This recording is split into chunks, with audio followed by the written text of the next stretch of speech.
Muy buenas, ¿qué tal están? Bienvenidos a 101 Televisión Cádiz, bienvenidos a este magazine. Soy Cádiz y vamos a pulsar muchísimos asuntos, pero le vamos a hablar de ese funeral de Rafael de Paula, del torero jerezano. Lo vamos a hacer con nuestro compañero Javier Bocanegra.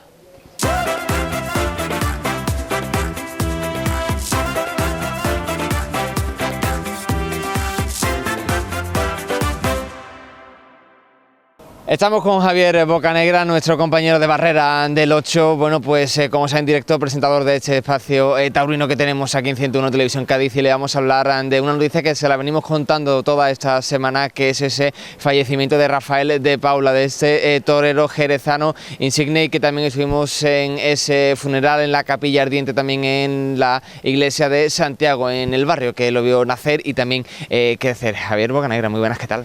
Hola, pues bueno, un poco penado, ¿no? Porque la verdad es que se va una leyenda, un mito, alguien especial, no tiene nada que ver con las corrientes normales del toreo, ¿no? Ni por número, ni por número de puertas grandes, ni por estadísticas.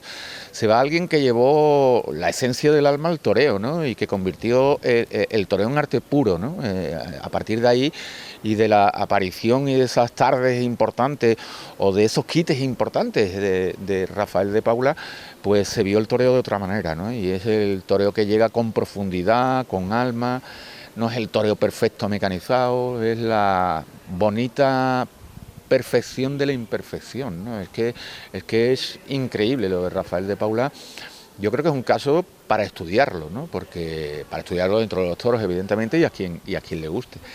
Pero es que es impresionante, ha inspirado a poetas, artistas, escritores, absolutamente de todo. Incluso gente que no le gustaba los toros, le gustaba Rafael de Paula, ¿no? Es decir, hay cierta gente con renombre, que no voy a decir, porque lo tendrán que decir ellos, pero que ellos decían, yo soy de Paula, yo voy a los toros a ver a Paula, ¿no? Incluso la forma, las características que tenía, el empaque que tenía, nació con esa naturalidad, con esa forma tan especial en el que salen solo los privilegiados. Él era consciente de ello, porque él dijo que están las musas y todas esas cosas, eso no. A él le habían caído las bolitas, Dios echa las bolitas y las bolitas de colores le cayeron a él, ¿no? En ese sentido, pues llevaba razón. Y tú date cuenta que un hombre que tardó nada más y nada menos que 14 años en confirmar la alternativa en la Plaza de Toros de Madrid. Sí, tenía 7 años José Luis Galloso cuando tomó la alternativa, y se la dio José Luis Galloso la confirmación de alternativa en Madrid, ¿no? Pues aquello fue tremendo. Ese toro de Martínez Benavides, que era un sobrero, y que estaba, bueno, el primero no había estado bien y la gente esperaba, porque ya 13 años antes había hecho una faena importante en Carabanchel, ¿no? Sobre todo unos quites, tal, la gente estaba loca. Y hay imágenes que no te dan el resultado de verdad de lo que es una faena, ¿no? La intensidad, la emoción, el que va a los toros lo sabe, ¿no?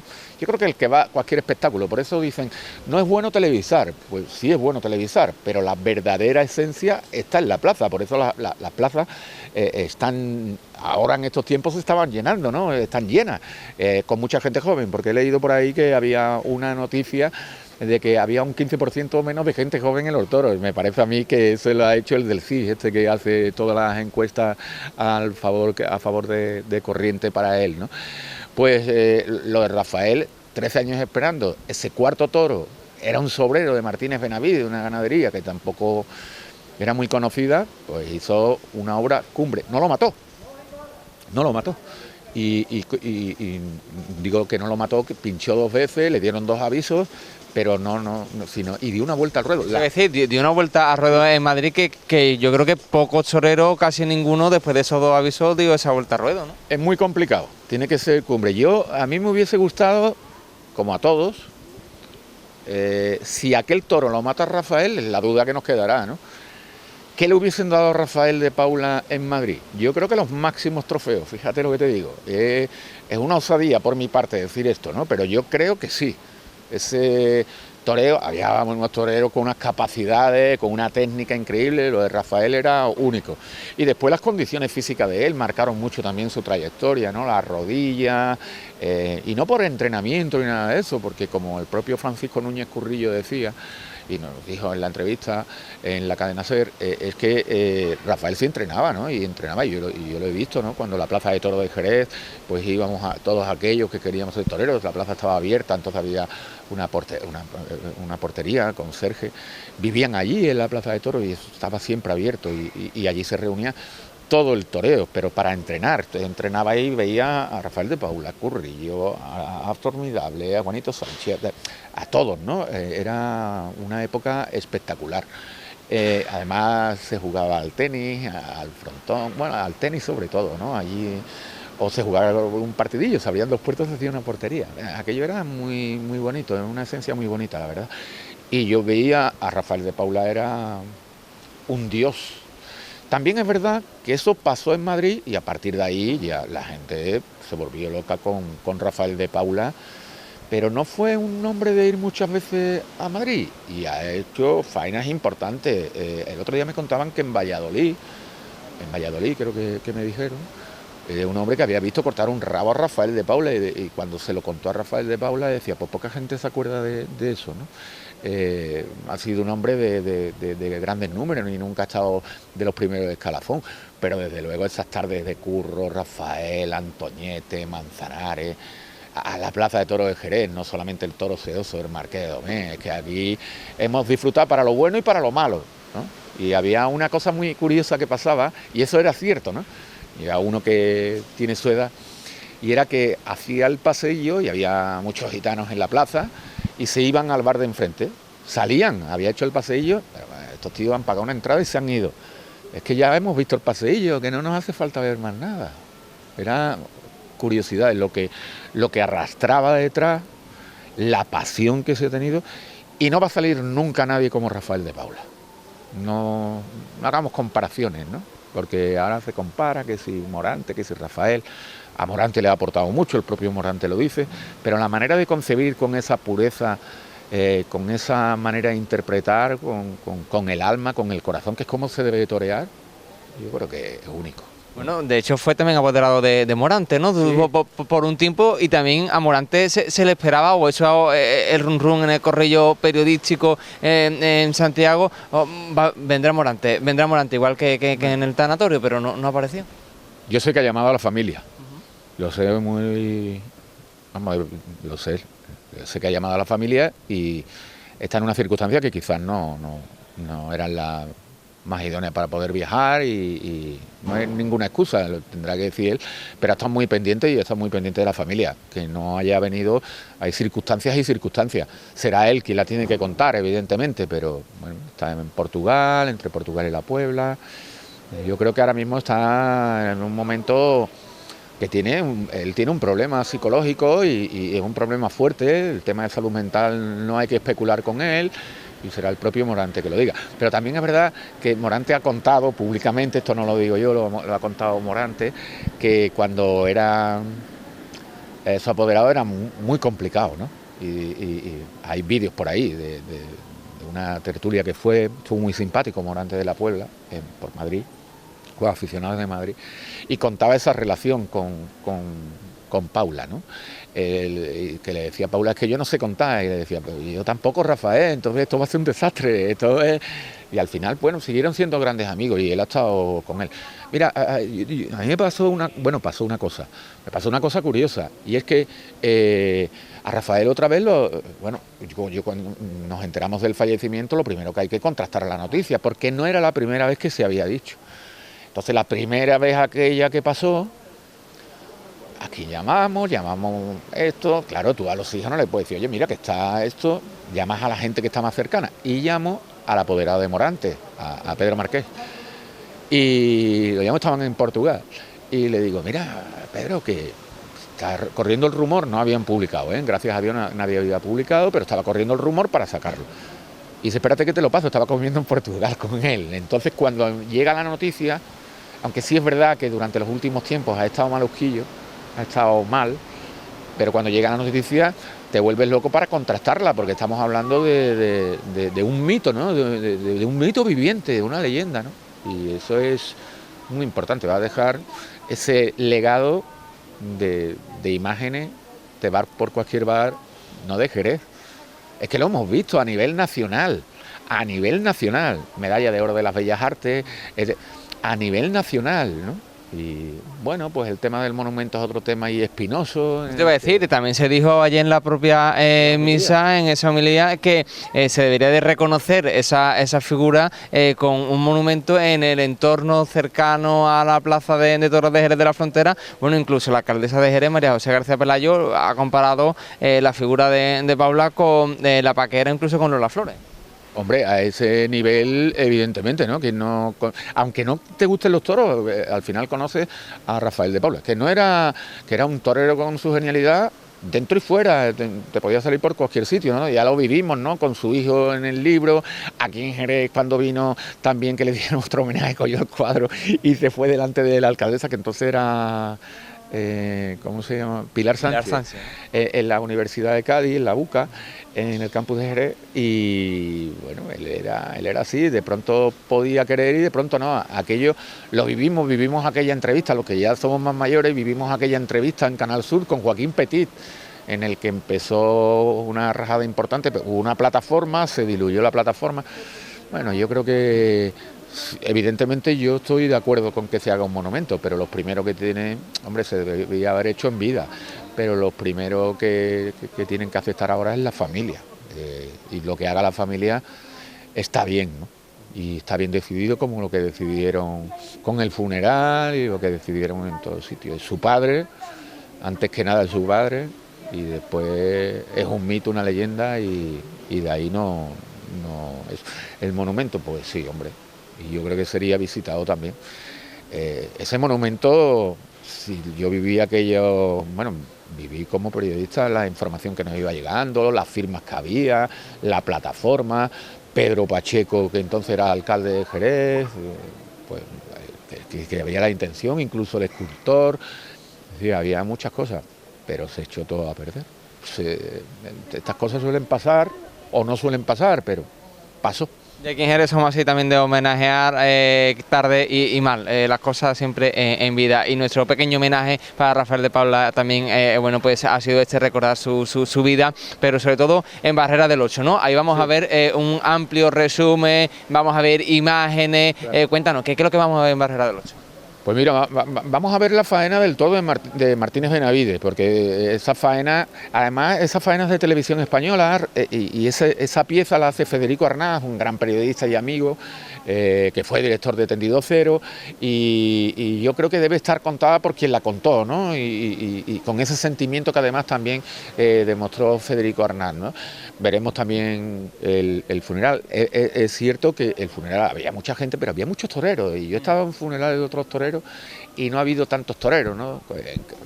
Curro Romero vino en una silla de ruedas que lo trajo Pablo Aguado, y toreros que no han podido estar aquí, o empresarios que no han podido estar aquí, porque hay que recordar que estamos en plena campaña americana. Allí está Juan Ortega, está Sebastián Castella, que hubiesen venido sin lugar a dudas. Pero vamos, segurísimo, pero aquí estuvo los hermanos Campuzano, los hermanos Rivera Ordóñez, Pablo Aguado, Víctor Janeiro, José Luis Galloso, que le confirmó la alternativa y que tantas tardes toreó con él, ganaderos como Santiago Domé, los hermanos Domé, Luis y Antonio Domé, es decir, que hubo Javier Conde, ¿no? Que últimamente estaba también muy... Fermín Borque también. Fermín Borque, Miguel Baelitri, es decir, que perdona a aquellos que no... No se había mencionado, pero que hubo mucha gente, esas palmas por bulería, en ese final cuando entra el féretro en el coche. Yo creo que es ese momento de pasión, ¿no? Del barrio, de su barrio, y de esas palmas que exportó a todo el país, porque... ya escuchas palmas por bulería, no tienen el mismo compás, pero las palmas por bulería, pero aquí es que la gente se apasiona, ¿no? Cuando llegaba aquí, las palmas por bulería y sentir esas palmas por bulería era una cosa tremenda. Eso no es de Sevilla, eso es de Jerez, eso es de Jerez, ¿no? Pero bueno, se nos ha ido tenía también una edad avanzada ya también, bueno, una edad importante, 85 años, y bueno, descanse en paz porque lo que ha dejado es un legado importantísimo, importantísimo, pero claro, tú te pones a mirar, fíjate, yo quise ser torero, ¿no? Y te pones a mirar las cosas de Rafael, eso es imposible, intenta imitarlo, eso es imposible, no hay imitadores, no puede ser, son cosas que, son genios que salen en época. yo creo que ya... ¿Sale una vez? Una vez, porque a lo mejor quizás salga otra, pero no sé yo si yo lo veré. Ojalá salga un genio de esto, pero no. Y con esa personalidad ya es complicado. Bueno, tampoco creo yo que lo afecte mucho porque no era fácil, Rafael, no era fácil.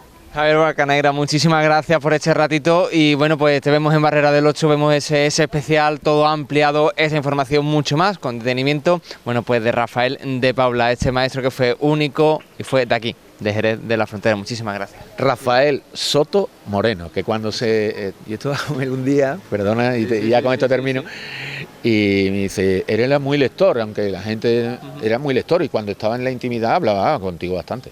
Y no le gustaba algo que había salido en el periódico, que él consideraba que aquello no estaba bien contado, tal, y llamaba al medio y decía, soy Rafael Soto Moreno, páseme usted con el director. Claro. Pues una de las tantas y tantas anécdotas. A medios importantes, bueno, y tiene muchas, ¿no? ¿Sabes qué? Te voy a contar la última. Venga, la última que me voy sin tiempo, venga. Hay un banderillero que iba con José Mari Manzanares, se llama Dani Oliver, de Alicante, y Dani Oliver coincidió en un festival con él no me acuerdo en qué pueblo, total, que tenía que banderillear a otro, que era Luciano Núñez, que fue matador de toros, pero ya era banderillero también de la cuadrilla Manzanares, iban con Manzanares, y le dice, déjame a mí, Luciano, que a mí me gustaría banderillar el toro de Rafael de Paula, que es mi ídolo, es ver pasión, claro, evidentemente. Total, que es así, y cuando sale del segundo pas, se va para las tablas y lo mira a Rafael, y le dice, ¿qué, maestro, bien? Dice, usted a torear y a dejar fe de tontería, venga. Es decir, que tenía esas cosas, ¿no? Usted banderillero, pues, sigue usted ahí, hombre, ahora me va a preguntar, hombre, que tengo que matar un novillo, ¿no? Que era curioso aquel brindis al rey, hay muchas anécdotas, muchas. Bueno, dicho, muchísimas gracias por este ratito hablando de Rafael de Paula, muchas gracias. Y un abrazo para todas las familias, que verdaderamente son los que han tenido la pérdida, evidentemente. Y descansen en paz. Y descansen.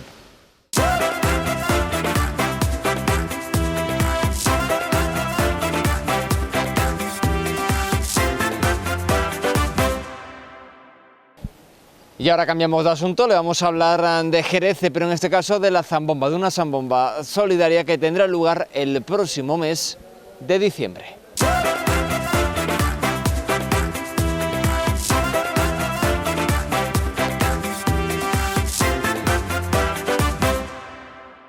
Y le vamos a hablar de la Navidad aquí en Jerez de la Frontera, de próximas zambombas. Como sabe, le ponemos en contexto a partir del día 21 de noviembre, tendremos ese alumbrado, tendremos las primeras zambombas y vamos a hablar de una zambomba solidaria, de la zambomba Criatura. Lo vamos a hacer con Noelia Torrecilla. Muy buenas, ¿qué tal? ¿Cómo estamos? Hola, buenos días, muy bien, aquí encantada de poder compartir ese ratito contigo. Bueno, una nueva edición más, ¿no? Yo recuerdo el año pasado nos vimos, ¿no? Nos vimos y en el plató y fue algo súper novedoso, súper bonito. Y este año repetimos, más a lo grande, un poquito más a lo grande. Había dado un pasito más. Sí. Las primeras veces suele ir complicada la cosa, hay cosas que mejorar, cosas que mantener. Segunda edición ya de esta zambomba Criatura, a beneficio de dos entidades importantes que también ahora en Navidad lo necesitan, ¿no? Porque no solo va a ser fiesta, que sí, pero también con ese cariz, con ese matiz solidario. Totalmente, pues nuestro donativo consta, la entradita, el pequeño donativo consta de 10 euros la entradita, más un regalo. Los beneficios irán destinados a la Asociación de Lucha contra el Cáncer y a la Asociación de Reyes Magos de Jerez, para que ningún niño se quede sin juguete. Así que por favor, el día 5 de diciembre, que nadie falte con sus juguetes en el Museo de la Atalaya, por favor, os lo pido. Y además un enclave que es magnífico, el Museo de la Atalaya, ahí se disfruta de una buena zambomba, se va a disfrutar de un buen elenco de artistas, luego vamos a hablar de algunos de ellos, aunque tenemos ese cartel que lo estamos viendo, que lo vamos a ver también durante toda esta entrevista, donde ahí están todos los artistas que participan, incluso algún espontáneo que seguro que se arranca, ¿no? Seguro, y tenemos ahí que contaros cositas, que todavía ¿Sí? es prontito. Sí, porque todo eso lo va a ir también anunciando por redes sociales Sí, y demás, que vaya a estar muy activo, ¿no? Así es, así que a la gente que se quiere llevar una sorpresa de verdad, que no duden en comprar las entradas, porque va a merecer mucho la pena. Bueno, vamos a decir algunos, ¿qué artistas van a participar? Dime algunos. Pues mira, ya tenemos confirmado, el Niño de la Fragua, el U de Jerez, el Tolo, Alfonso Mijita, estará también con nosotros, que este año es cartero real, además Fernando Jiménez, así que... Y lo que no puedo decir todavía. Y además se va a disfrutar también de buena gastronomía, ¿no? De buen ambiente. Totalmente. Somos los jóvenes los jóvenes cantando la Navidad de siempre. Así que esto es algo muy bonito y muy importante para que la Navidad de siempre nunca se pierda y queremos reivindicarlo de alguna forma. ¿Y cómo vais a llevar la Navidad de siempre los jóvenes? Porque dirán en casa, oye, pero si los jóvenes no han vivido esa zambomba de patios de vecinos o no han conocido a aquellos mayores, pero... tenéis, por ejemplo, al Niño de la Fragua, tenéis también a buenos maestros que van transmitiendo de manera oral y si no con documento lo que ha sido el flamenco y en particular lo que ha sido la zambomba en nuestra ciudad, ¿no? Totalmente, yo vengo mamando desde chiquitita lo que es una zambomba tradicional, no lo que ahora mismo estamos acostumbrados a ver, que es todo más espectáculo, más... Pero es algo muy bonito y que a mí tampoco me gustaría que se perdiera. También venimos pues empapándonos de las fuentes antiguas, de nuestros tíos, de nuestros abuelos y de gente que ha vivido esa zambomba en los patios de vecinos y demás. Cuando dicen estas dos asociaciones que van a recibir ayuda, ¿qué os comento? Pues imaginarse, son dos entidades que realmente hacen falta mucha ayuda. El cáncer hace falta muchísima investigación y que cada día hay más casos y es muy importante y esa investigación es a base de dinero y de manera económica, pues que nosotros donemos una parte de nuestra zambomba vaya destinada a ello. Imaginaros, ¿no?, las gracias que nos dan. El año pasado fue increíble y los Reyes Magos, como bien dice, cada vez hay más niños y no podemos permitir que ninguno se quede sin juguete. Entonces, si este año los Reyes Magos le podemos ayudar a que ningún niño se quede sin juguete, pues a eso vamos. Y los jóvenes, esos jóvenes que participaron el año pasado, algunos... Oye, pero yo no voy a cantar, yo me atrevo, yo no quiero, tengo ahí cositas. Cuando veo que todo salió como salió de bien, este año son muchos los que se han sumado al elenco, ¿no? Totalmente, este año somos más y gente que quiere participar y eso es algo súper gratificante para nosotros porque señal de que está teniendo buena aceptación y que los propios jóvenes, que también se trata de eso, lo están disfrutando y se están llevando una experiencia súper enriquecedora y súper bonita. Y ensayos mucho, imagino, ¿no? ¿Ya había empezado? Sí, ¿no? Sí, llevamos ensayando desde final de agosto, principios de septiembre, que ensayamos ahí en Villamarta, en un Zoom que nos deja el Teatro Villamarta, que desde aquí le quiero dar las gracias a Carlos y al Ayuntamiento también, porque nos apoya de manera contundente en lo que necesitamos. Y sí, llevamos ensayando desde hace ya bastante. Tengo que contaros también que el día 21 de noviembre tenemos también nuestra rueda de prensa oficial de Criatura en Navidad. Va a ser un acto muy bonito y muy importante, puesto que será en la residencia de ancianos del Asilo San José, donde invitaremos a otras residencias de Jerez para que puedan disfrutar un poco de nuestra zambomba, que llevaremos a cabo allí. Se los regalaremos a los abuelos un ratito de zambomba de Jerez, para que ellos puedan disfrutarlo y aparte pues se presentará de manera oficial nuestro cartel de Criatura en Navidad. Qué bonito eso, ¿no? Porque si ayudar, yo creo que por dentro te llena y dices tú, oye, a la Asociación Española contra el Cáncer, a la Asociación de los Reyes Magos de Jerez, le vamos a llevar un trocito de nuestra Navidad a esos mayores que, bueno, pues que van a disfrutar de sus recuerdos, van a volver a su infancia, a su juventud y por unos momentitos se van a evadir de los dolores, de los problemas, de las pastillas que tienen que tomar día a día. Yo creo que eso ayuda bastante, pero también a ustedes es mejor regalo de Navidad, totalmente, ¿no? Nos llena el corazón. De hecho, ya el año pasado lo hicimos y salió algo magnífico, pero sobre todo ver las caritas de ellos tan felices, con tan poco, porque realmente ¿qué te cuesta a ti una hora a cantar villancicos y hacer una zambomba? Porque nosotros hicimos una zambomba. Nosotros pusimos nuestra fogata en el suelo, los pestiños, el anís. Era una auténtica zambomba de Jerez y en el patio de la residencia de la Marquesa, que fue el año pasado donde se hizo, que este año es en la de San José, puesto que es más grande y para que pueda disfrutar de esto más abuelos. Y allí en la Marquesa, ¿qué os dijo? ¿Qué decían esos abuelos, esas abuelas? Imaginaros, ellos locos, fascinados. De hecho, vinieron mucha gente de prensa que salían en la tele después muchos abuelos hablando y eran locuras, decían barbaridades, ay, qué alegría de que esto se esté pudiendo vivir, esto no lo hemos visto nunca. Y ya es algo como que el propio ayuntamiento nos impulsa a hacerlo, ¿no? Dice, este año tenéis que repetir porque el año pasado quedó divino. Y vais a repetir de hecho, pero este año os vais a mover de ubicación, no vais a la Marquesa, vais a la residencia de mayores de San José, ¿verdad? Totalmente. Esa que está ahí enfrente del Dulcinea, bueno, que ya no es el Dulcinea, Sí. pero por la ciudad de los niños por ahí. Pues justamente el día 21 de noviembre, sobre las 10 de la mañana, será nuestra rueda de prensa. Habrá muchos medios allí, es que ese día se tienen que inundar las redes sociales de la residencia y también de nuestro cartel por todos lados, ¿eh? Eso es. Y luego, el día de la zambomba, de esa zambomba solidaria, en los museos de la Atalaya, ¿qué día? ¿A qué hora? Vamos a recordarlo. Día 5 de diciembre, Vale. a las 7:30 de la tarde, en el Museo de la Atalaya, exactamente en la bodega Don Jorge. Vale. Puntos de venta, importante. Importante que quedan poquitas entradas y quiero que vayáis todo el mundo, que después me llamáis todos corriendo y yo no puedo hacer nada. Punto de venta, la Asociación de Lucha contra el Cáncer de aquí de Jerez, el Tabanco, el pasaje aquí en el centro, y para la gente de la zona norte la tenemos también disponible en Paloma Mariscal. Así que ya sabéis, no dudéis en ir a por vuestras entradas, y el día 5 no olvidaros de vuestros regalos, que ningún niño se puede quedar sin juguetes. Eso, así que ese donativo para la Asociación Española contra el Cáncer, juguete también para los Reyes Magos, que lo puedan repartir luego ese día 5, y a disfrutar de la zambomba, de los pechiños, de la gastronomía, del anís, de la buena zambomba, de esa buena candela, en definitiva del arte que tenemos aquí en Jerez. Noelia, muchísimas gracias por organizar, por ser parte de esta organización, y gracias también por este ratito hablando de nuestro Jerez y de esta manera solidaria. Pues muchísimas gracias a ustedes por contar con nosotros. Muchas gracias. Muchas gracias.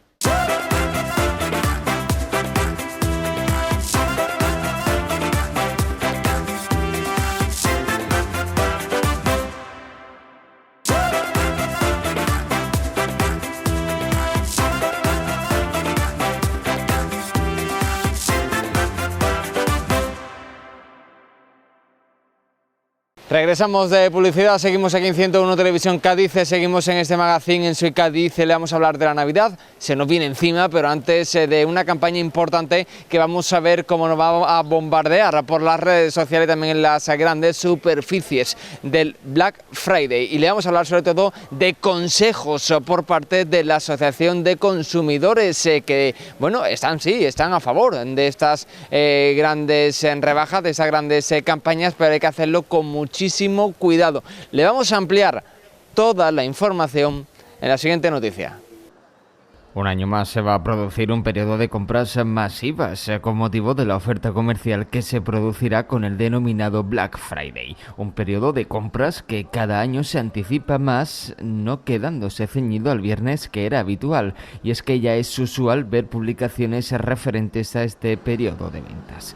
Ante esta realidad, la Asociación Española de Consumidores ha realizado una encuesta sobre previsión de gastos y porcentajes de compras en este periodo con datos muy significativos por provincia. En total han sido 3.000 los consumidores encuestados. En cuanto al porcentaje de compras en cada provincia, las de Zamora y Logroño son las que menor porcentaje de consumidores se tiene previsto comprar en el Black Friday, con un 76% de consumidores seguidas por Jaén.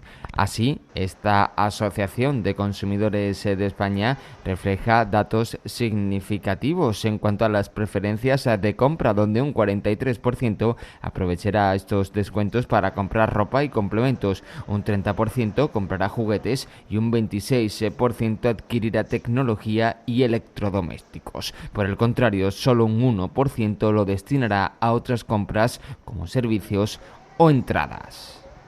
Un año más se está produciendo ya la publicidad sobre el Black Friday, un periodo de ventas que aprovechan muchos consumidores para anticipar las compras navideñas, y que desde la Asociación Española de Consumidores hemos abordado mediante la tradicional encuesta que hacemos, donde hay una previsión de gasto mayor que la del año pasado.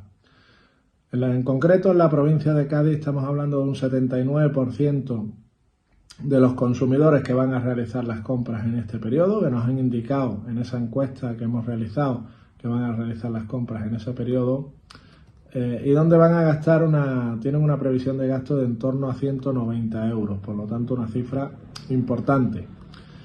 La mayor parte de las compras van a ser ropa y calzado, seguido de electrónica, electrodomésticos, Y también hay que indicar que, según nos señalaron en la encuesta los consumidores, el año pasado un 40% se vio defraudado, ¿no?, por este periodo de venta, esperaba mucho más descuentos frente a un 30% que estaba satisfecho. En cuanto a recomendaciones, desde la Asociación Española de Consumidores, pues lanzamos, en primer lugar, un mensaje de consumo responsable, de consumo consciente, de ver las necesidades de compra, de no dejarnos llevar por ese impulso publicitario que muchas veces aparece en estos periodos de ventas promocionales y evitar esas compras compulsivas.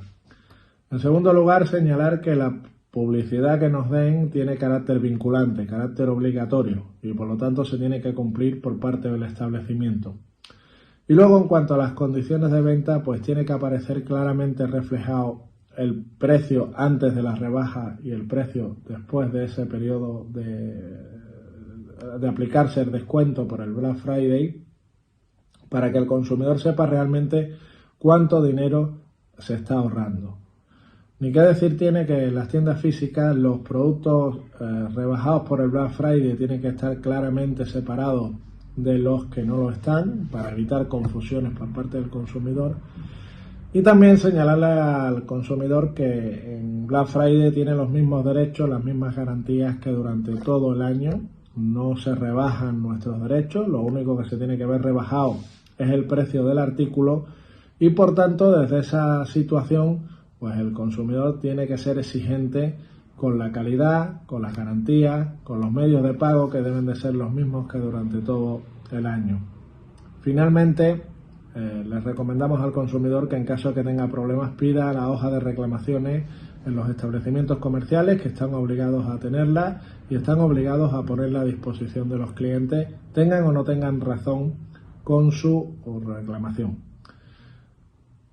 Las administraciones públicas también tienen un papel importante a la hora de velar por los derechos de los consumidores y por eso pedimos que desde ya se activen los protocolos de inspección, de control y de sanción en caso de incumplimiento ante estas condiciones que tienen que aparecer y ante esta publicidad que tiene que aparecer de manera transparente, clara, precisa y sin engaño y confusión hacia el consumidor.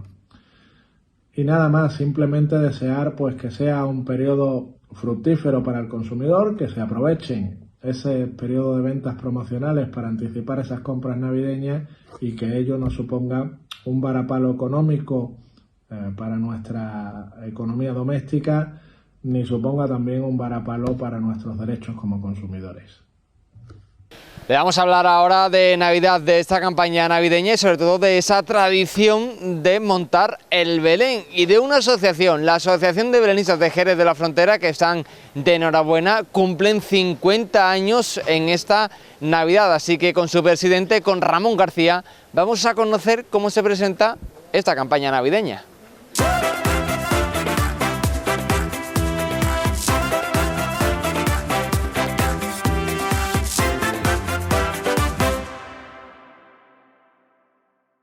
Y le vamos a hablar de los nacimientos en Jerez de la Frontera, de esa tradición que lleva, bueno, pues más de 50 años, pero oficialmente esa asociación de belenistas lleva 50 años, como ya le adelantábamos, y estamos con Ramón García, con su presidente. Muy buenas, ¿qué tal? Hola, Adrián. Bueno, 50 años que no se cumple todos los días ni todos los años. Bueno, pues a partir de ahora, bueno, vaya a empezar a contar de 50 en 50 muchísimas actividades para esta Navidad, ¿no? Sí, bastantes actividades. Estas Navidades pues es algo especial para nosotros, con lo cual pues hemos montado unas exposiciones y unos eventos que creo que les gustarán a todos. Todo ello, bueno, pues con ese tradicional nacimiento que se va a ubicar en, bueno, pues en las instalaciones del Consistorio jerezano, en el Ayuntamiento. Esto es algo tradicional que se va a seguir realizando cada año, ¿no? Y este año también, esta Navidad también. Sí, este año también. Ya en el Consistorio llevamos montándolo 26 años.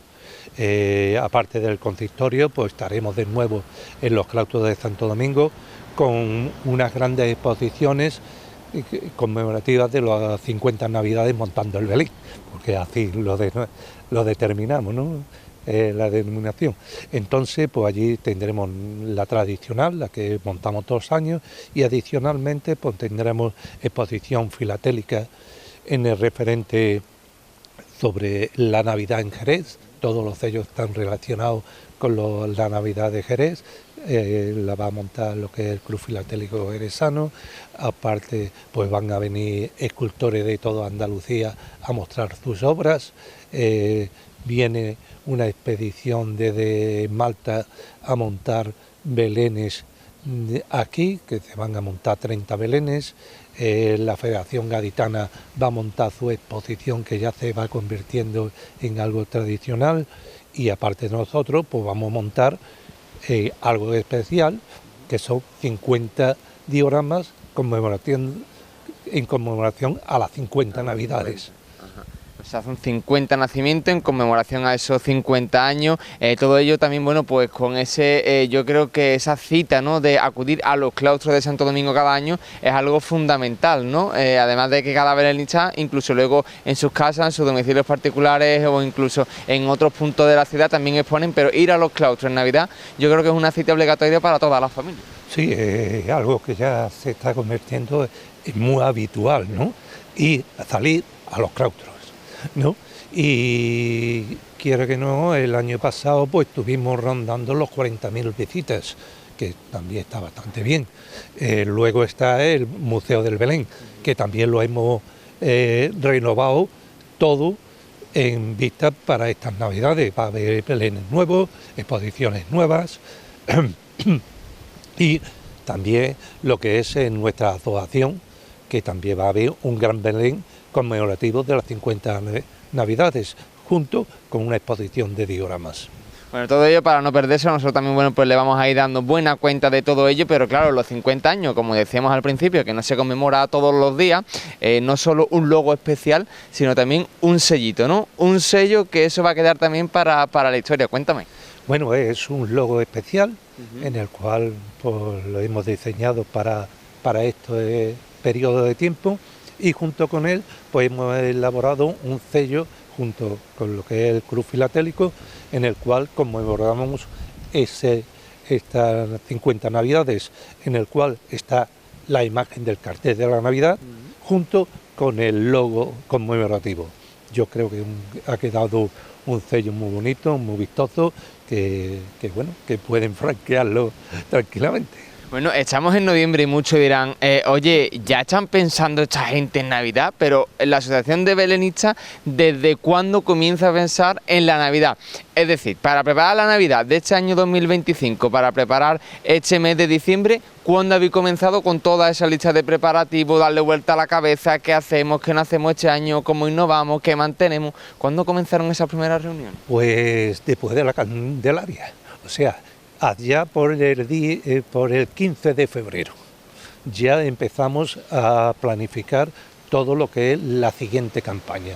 Es nuestro mecanismo de trabajo, porque si queremos que llegar a la Navidad y que esté todo correcto y perfecto para los visitantes, pues tenemos que planificarlo con mucho tiempo de antelación. Pues entonces, cuando uno ya está pensando en Cuaresma, en Carnaval, vosotros ya estáis pensando en Navidad del año siguiente. Sí, nosotros estamos, te puedo decir, montando belenes, construyendo belenes con música de Semana Santa, ¿no? O sea, igual como cuando llega la época de verano, pues estamos en bañados y estamos realizando, ya ultimando algunos y realizando otros, ¿no? Es todo el año.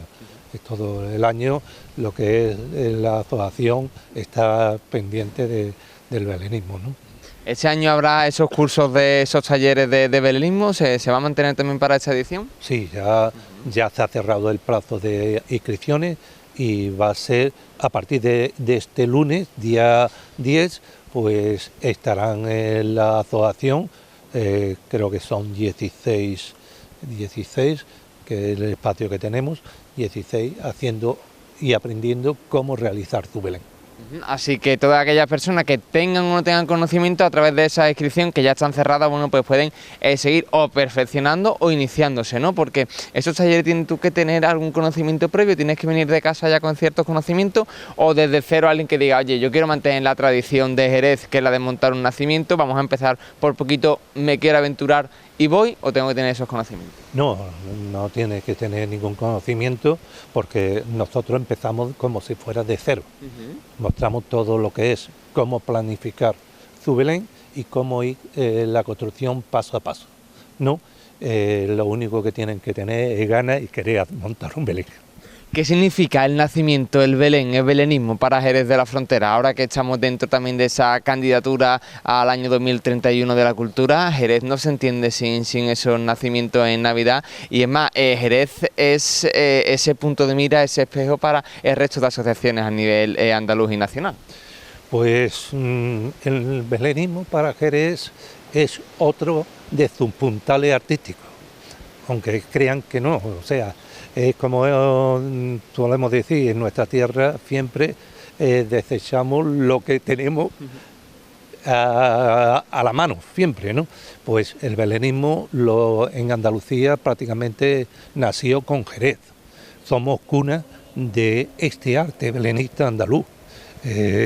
Y como él hemos contribuido a que sea nombrado Patrimonio Nacional, Cultural y bien de interés cultural de Andalucía, que no es muy opaco, ¿no? Que es otro puntual, tanto cultural como también como un mecanismo turístico, cultural, que podemos potenciar y traer gente a ver nuestros belenes, no solamente en Navidad, sino durante todo el año, porque para ello tenemos un museo. Y ese museo, quiera que no, tiene un atractivo muy fuerte, y todos aquellos visitantes, que prácticamente el 90% es extranjero, ¿no? Extranjero o fuera de Jerez, quedan maravillados de lo que pueden encontrar en él. Bueno, espero que también sea visitado por nuestros conciudadanos. Sí, porque en ese museo no solo se puede ver el arte de Jerez, sino que también hay fragmentos del resto de Andalucía, de España, incluso del mundo. Yo recuerdo haber visto también belenes de México, belenes de Latinoamérica, fragmentos. La verdad que es curioso y hay que ir también con tiempo. Bueno, sí, hay algunos, se puede decir, matices y muestras, aunque esas muestras son, se puede decir, periódicas, no son permanentes. Sino que va cambiando según la época. Claro. Sí, además el museo no es un ente estático, sino que vamos renovando periódicamente. Todos los años se quitan dioramas o belenes y se ponen otros nuevos, o figuras y culturas, para ir mostrando las evoluciones y otros artistas, otros maneras de hacer las cosas. Hablamos mucho de diorama, de belenes, de nacimiento, a lo mejor dirán en casa, oye, ¿por qué utilizan tantos sinónimos? ¿Es lo mismo? ¿No es lo mismo? Diorama, belén, nacimiento, ¿son sinónimos simplemente o se diferencia una cosa de otra? Bueno, son sinónimos en definitiva, porque nosotros al diorama le llamamos al de pequeño, al formato, que es de 1 metro por 80 metido en un cajón, no, pero si lo extrapolamos, el Belén grande también es un diorama, porque en definitiva un diorama es una escenografía de un hecho, y el Belén es una escenografía en un hecho, recreándolo lo más fiel posible, ¿no?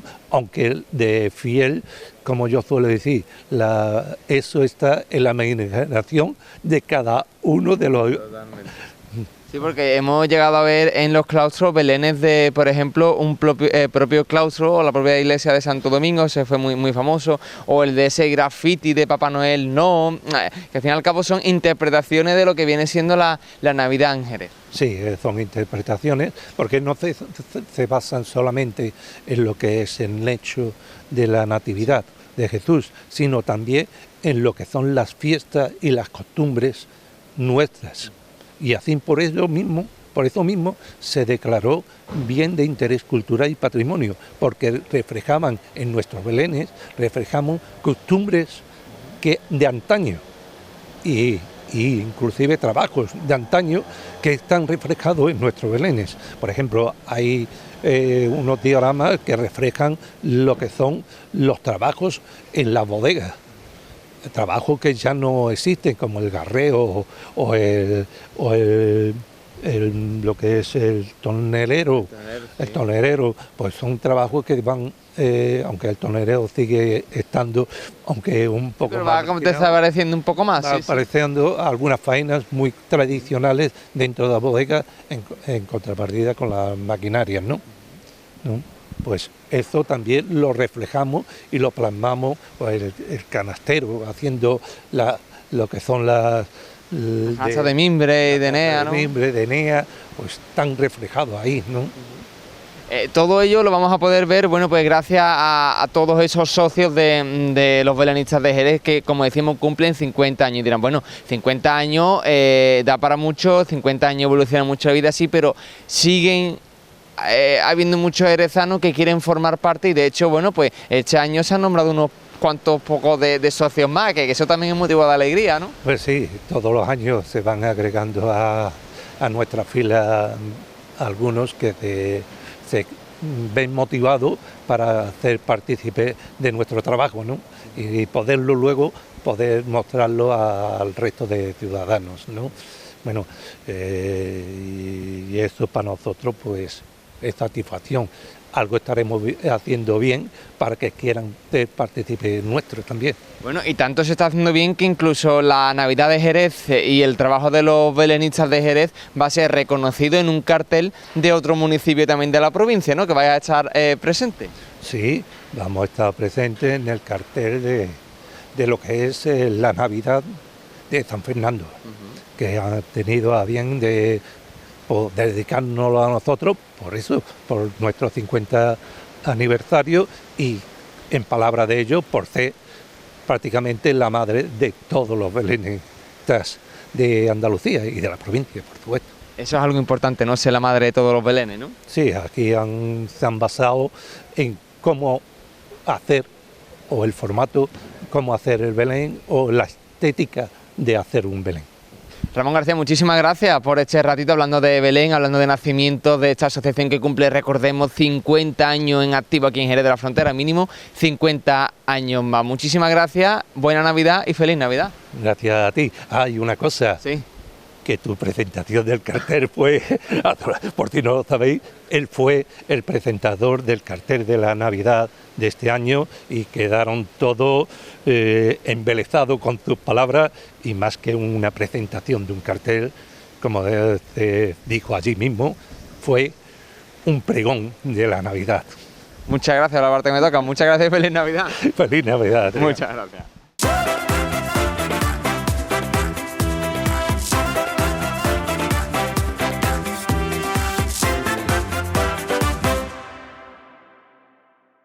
Le vamos a hablar ahora de deportes, nos vamos hasta la línea de la Concepción con ese preparatorio para el Mundial de 2026 que se va a disputar en Alemania por parte de las selecciones de baloncesto femenina. Así, España, Italia o Francia son algunas de las potencias que se van a disputar ese paso para Alemania, ese pase, y lo van a hacer aquí en la línea a mitad de este mes de noviembre. La línea de la Concepción vuelve a convertirse en la capital del baloncesto internacional entre los días 14 y 16 de este mes de noviembre. La ciudad será la sede del torneo de selecciones de baloncesto femeninas en el que participarán 3 potencias mundiales como son España, Francia e Italia. La Diputación Provincial de Cádiz y el Ayuntamiento de la Línea son las instituciones encargadas de la organización de esta cita deportiva de primer nivel en colaboración con la Federación Española de baloncesto. Así, el diputado de Deportes, Javier Vidal, se ha mostrado satisfecho porque la provincia acoja un evento deportivo de este nivel, que es un lujo a Postilla por todo lo que aporta. Como he dicho, esta provincia es una provincia de baloncesto, una provincia de eventos además, y eventos deportivos de este nivel, pues albergarlo en la provincia, albergarlo en la línea de la Concepción, creo que es un auténtico lujo para todos nosotros por todo lo que nos aporta. eventos de esta categoría. Hace unos meses tuvimos la oportunidad de disfrutar de la selección absoluta femenina también de balonmano en Algeciras, y la repercusión que tuvo ese partido a todos los niveles, desde la cantidad de chavales que había allí viéndolo y chavalas que había viéndolo, a la repercusión mediática, fue increíble, y yo creo que va a ocurrir exactamente igual con este nuevo torneo que tenemos en este caso en La Línea. La Diputación Provincial de Cádiz, pues uno de los objetivos que tiene es eso, promocionar la provincia, ¿no? También uno de los objetivos que tiene es cuidar a los distintos municipios para que eventos de este tipo lleguen a todos sitios. Yo creo que es la segunda vez, hablábamos antes con Elisa, que la selección absoluta va a jugar en La Línea, en el 23, creo que hablábamos que fue esa fecha, y es una oportunidad para todos los amantes del deporte en general, no solamente del baloncesto, de poder ver baloncesto de nivel, deporte de élite, ¿no? Yo creo que animo a que se acerquen allí al pabellón municipal de La Línea y disfruten de este evento. Me gustaría también agradecer al Ayuntamiento, a mi compañero Alejandro, que para nosotros como municipio albergar este evento allí pues supone un esfuerzo importante. Una delegación de deportes que tiene que trabajar duramente para que todo esté en las mejores condiciones posibles, y también, pues bueno, acaba de llegar y se ha encontrado con el marrón así que también agradecérselo a él. Por su parte, la presidenta de la Federación Española de Baloncesto, Elisa Aguilar, ha agradecido el esfuerzo que están haciendo tanto la Diputación como el Consistorio linense por llevar a cabo este torneo de máximo nivel mundial. En ese sentido, ha puesto en valor el cartel que lo compone, recordando que la selección francesa es la actual subcampeona olímpica y que Italia obtuvo la medalla de bronce en el último campeonato de Europa. Sobre España, una selección top a nivel mundial, subraya: desde que jugó por primera vez y única vez hasta ahora en La Línea, hace 22 años, ha ido acumulando éxitos como la consecución de hasta 14 medallas internacionales, situándose como una referencia del baloncesto mundial. Este torneo, bueno, pues estamos en preparación para ese premundial que nos vamos en marzo a Puerto Rico con el objetivo de llegar al Mundial 2026, pero este torneo yo también quiero poner un poco en antecedentes lo que se va a ver en La Línea en una semana, ¿no? Del 14 al 16 de noviembre. Viene la selección francesa con unas jugadoras de primerísimo nivel, son medalla de plata olímpica en los últimos Juegos que fueron en París, en su país, y que estuvieron, la verdad, muy cerca de ganar a la todopoderosa Estados Unidos, que no es nada fácil. Italia es una selección que es por medalla de bronce, tercera del último Eurobasket, que lo disputamos en el mes de junio en Grecia, y luego está la selección española, que la última vez que vinimos fue en el 2003, hace 22 años. Y hace 22 años aquí, esta selección, en todas estos cambios generacionales, que ahora estamos en uno de ellos y hemos iniciado este cambio generacional, pues hemos conseguido 14 medallas, de las cuales 14 medallas son 10 en los europeos. De esas 10 europeos han sido 3 de oro en el 13, en el 15 y en el 17, si no recuerdo mal. Hemos sido subcampeonas del mundo y medalla de plata olímpica en Río de Janeiro. Y así, de esa manera, le ponemos el punto y final a este magazine, a Soy Cádiz en 101 Televisión. Nosotros que nos vemos en el programa del día de mañana a la misma hora, como siempre, con más actualidad, con más información. Sean felices.